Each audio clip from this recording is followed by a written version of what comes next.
আসসালামু আলাইকুম। আজকে আমি আপনাদেরকে একটা জিনিস দেখাতে চাই। সেটা হচ্ছে আমার শখের লাগানো ডালিম গাছ। দেখতে পাচ্ছেন খুব সুন্দর সুন্দর কিন্তু একেবারে লাল টকটকে ফুল ফুটে আছে এবং আলহামদুলিল্লাহ খুব ভালো ফলনও হয়েছে মাশাআল্লাহ। দেখতে পাচ্ছেন থোকায় থোকায় কিন্তু ডালিম ধরে আছে এবং যদিও ডালিমগুলো এখনও অনেক ছোট এবং পরিপক্ক হওয়া পর্যন্ত থাকবে কিনা জানি না, যেহেতু আমাদের দেশের আবহাওয়া ডালিমের জন্য তেমন একটা মানে সুবিধাজনক নয়। তারপরেও আমি বলবো চেষ্টা করলে কিন্তু অনেক কিছু হয়। এখন আমরা দেখি অনেক বিদেশি ফল আমাদের দেশে হচ্ছে।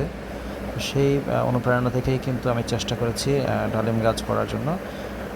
বিশেষ করে আমি মানিকগঞ্জে একটি বাড়িতে দেখেছিলাম, মাশাআল্লাহ তাদের বাড়ির সামনে বিশাল বিশাল ডালিম ধরে আছে।